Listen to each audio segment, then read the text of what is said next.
Alhamdulillah, Alhamdulillah sami'ud du'a, wasi'il fadli wal 'ata, musdilin ni'ami wal ala, wa kashifis su'i wal bala.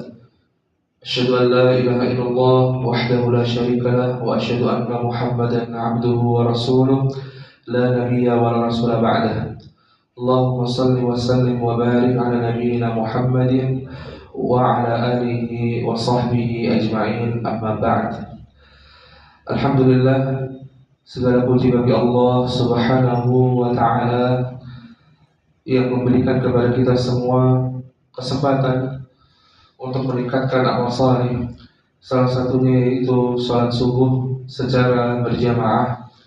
Salawat dan salam kita sampaikan kepada manusia terbaik di permukaan bumi, yaitu Nabi Muhammad sallallahu alaihi wasallam beserta para keluarganya, para sahabatnya, para tabi'in, atba'ut tabi'in, serta umat yang senantiasa istiqamah menjalankan sunnah beliau hingga ajal menjemputnya.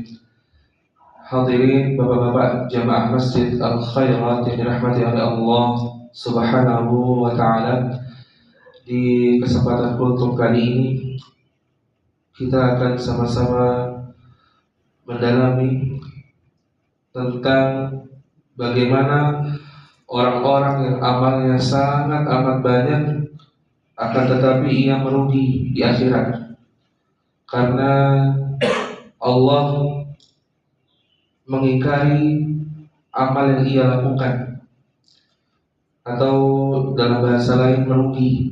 Kalau bahasa orang sekarang boncos. Dan ini telah diperingatkan oleh Nabi kita yang mulia alaihi salatu wassalam. Hadisnya an Sauban an Nabi sallallahu alaihi wasallam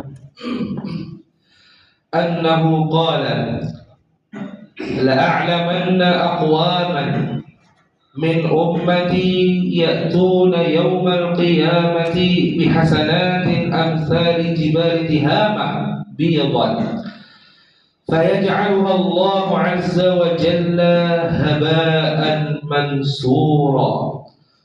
قال ثوبان يا رسول الله صفهم لنا جلهم لنا أن لا نكون منهم ونحن لا نعلم. قال أما إنهم إخوانكم ومن جلدتكم ويأخذون من الليل كما تأخذون ولكنهم أقوام إذا خلوا بمحارم الله انتهكوها. رواه ابن ماجه وهذا حديث حسن. Yang artinya dari sahabat Sauban radhiyallahu taala anhu dari Nabi sallallahu alaihi wasallam, beliau berkata, sungguh aku mengetahui suatu kaum dari umatku datang pada hari kiamat dengan membawa yang namanya amal kebajikan sebanyak gunung Tihamah. Jadi nanti Pak, di hari kiamat akan ada umatnya Nabi Muhammad sallallahu alaihi wasallam datang membawa amal sebesar gunung, banyak sekali. Namun apa yang terjadi? Allah Jalla Jalaluhu menjadikan amal tersebut, menjadikan kebaikan tersebut menjadi debu yang bertebaran. Bayangkan Pak, kita dipanggil oleh Allah membawa amal salih sebesar gunung Tihamah, tapi Allah tiup amal kita bagaikan debu yang berterbangan. Kemudian sahabat Sauban berkata, wahai Rasulullah,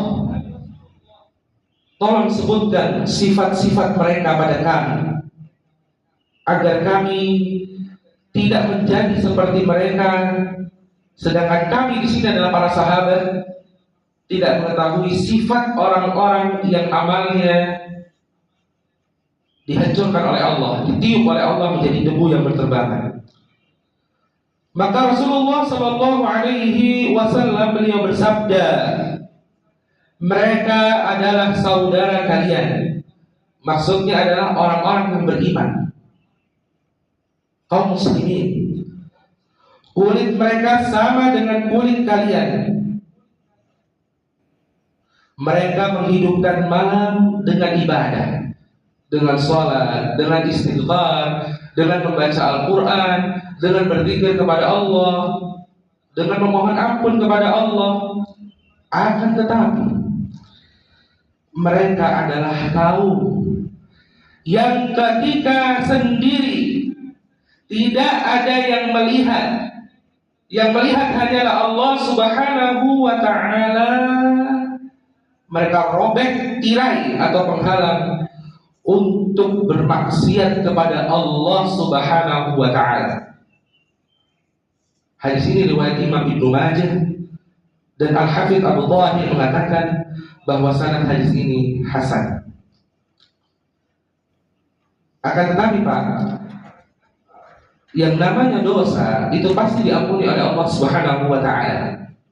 Yang dimaksud di sini adalah orang yang meremehkan dosa dan sengaja melakukannya.